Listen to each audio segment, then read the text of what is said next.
Olá a todos, olá alunos de fonoaudiologia da UFBA, olá professora Rita, tudo bem com vocês? Em primeiro lugar, eu gostaria de agradecer o convite de poder compartilhar um pouquinho e trazer uma troca aqui com vocês, na verdade, né, da minha atuação no paciente com esclerose lateral amiotrófica, dizer que eu estou muito feliz de estar nesse espaço e compartilhar de fato um pouquinho da minha experiência. Fui aluna da UFBA e fico muito engrandecida por poder estar nesse momento aqui com vocês, tá bom?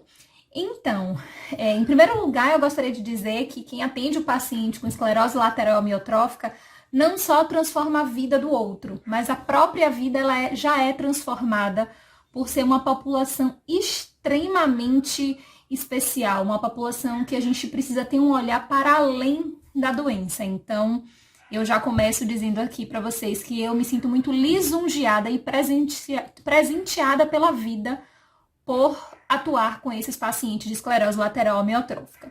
E aí a minha atuação, ela começou de uma forma muito surpreendente, porque dentro da fonoaudiologia eu tenho uma especialização em disfagia e fonoaudiologia hospitalar. Sempre me dediquei muito à parte da disfagia e eu dizia, eu não quero atender o paciente com esclerose lateral amiotrófica, é uma doença progressiva, degenerativa, de que forma eu posso contribuir se não tem cura, né? E já tem 6, 7 anos mais ou menos que eu atuo com essa população. Isso é uma coisa que eu preciso dizer a vocês. A doença pode não ter cura, mas tratamento a doença tem. E é neste tratamento que a fonoaudiologia deve se apegar. E para mim, o melhor tratamento que existe dentro da esclerose lateral amiotrófica é o tratamento que a equipe multidisciplinar, que todos os profissionais podem ter esse olhar direcionado para o sujeito. Então, se eu puder dizer para vocês qual o melhor tratamento, é o tratamento da equipe multiprofissional nessa população, né? E aí, muito brevemente, como vocês sabem, a esclerose lateral amiotrófica é uma doença progressiva, degenerativa, que tem um acometimento e degeneração do neurônio motor e que tem várias características, né? De fraqueza muscular, fadiga, atrofia, disfagia, disartria, comprometimento respiratório.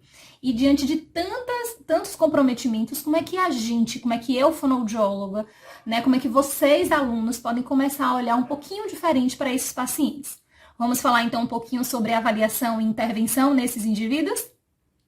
Então, antes da gente começar a falar um pouquinho sobre avaliação, eu queria que vocês parassem para pensar que o impacto, né, que esse comprometimento, que todos os comprometimentos que a esclerose lateral amiotrófica traz na vida do sujeito, na vida da família que acompanha, do cuidador e dos profissionais, vai além dos aspectos físicos e orgânicos. Né? São impactos onde interfere extremamente no psicossocial, no emocional, no psicológico, no espiritual desse indivíduo e na autonomia. Porque com o passar do tempo, o paciente é uma doença do neurônio motor, como eu falei, né? Então, a parte motora dele vai perdendo as características, né? E esse indivíduo, ele passa emocionalmente a ser mais fragilizado, vai perdendo sua autonomia, e se essa rede de apoio que circula esse paciente não compreender isso, a parte emocional fica muito impactada, né? Então é aquele indivíduo que, como a gente vai discorrer aqui um pouquinho no vídeo, é um indivíduo que vai ter impacto na alimentação, que ele vai ter uma disfagia. Então, parar para pensar que ele agora vai se privar de estar nos almoços em família, nos almoços de Natal, nos domingos, nas visitas, e ele tem vergonha de comer na frente de alguém porque ele baba, porque ele engasga, isso faz com que ele se isole. E esse isolamento dele é uma das coisas que eu estou trazendo aqui, vai impactar no dia a dia dele. Né? A forma dele se comunicar, ele chega numa disartria, numa anartria, onde ele não consegue expressar o seu sentimento, a sua vontade, o seu desejo. Então, vocês já se imaginaram tentando falar alguma coisa que o outro não compreende e você desiste, você se cala diante daquilo? Então, vamos começar falando que esta doença causa um impacto não só apenas no motor, causa um impacto em diversos âmbitos daquele indivíduo e impacta também a vida daqueles que circulam aquele paciente, né? E pensando nesse caráter progressivo, que impacta em diversos aspectos, vamos ser mais objetivos e falar do ponto de vista da fonoaudiologia. A gente tem 2 aspectos que eu quero chamar a atenção aqui de vocês, né? A alimentação e a comunicação, que é onde a fonoaudiologia atua. Pensando na alimentação, pensando na deglutição. É um paciente que vai perdendo toda uma força muscular dos músculos orofaringolaríneos, tá? E além dessa fraqueza, pode acontecer fasciculação, né, nessas estruturas, fadiga, então o paciente, ele fadiga o músculo, só o fato dele engolir saliva, ele já cansa, tá? Então isso tem um impacto desde antes dele colocar o alimento na boca, porque se a gente for parar para pensar, quando a comida está sendo feita na cozinha, que a gente sente o cheiro, a gente ativa a fase preparatória, né? Na verdade, antecipatória da deglutição. Então, essa fase antecipatória que estimula o cheiro, estimula a memória afetiva desse indivíduo, faz com que ele comece a salivar. Se é um indivíduo que chegou numa disfagia tão grave, tão importante por conta dessa fraqueza e dessa fadiga muscular, ele não tem controle de saliva e ele engasga com a própria saliva. Ou então ele tenta colocar um alimento na boca, né, na fase preparatória de mastigação desse alimento, de controle, e ele vai engolir, o alimento escapa, vai para fora da boca. Ou na hora de ejetar esse alimento, ele não tem força e fica com resíduo, né? Ou durante o ato de fase faríngea mesmo da deglutição propriamente dita, ele engasga, ele tosse na frente dos outros. Então, assim, ele passa a ter toda uma dificuldade de deglutir, né, e de ingerir alimentos que sejam, tornem essa deglutição eficaz e que sejam importantes para nutrir e hidratar, pensando no aspecto fisiológico da deglutição propriamente dita, tá?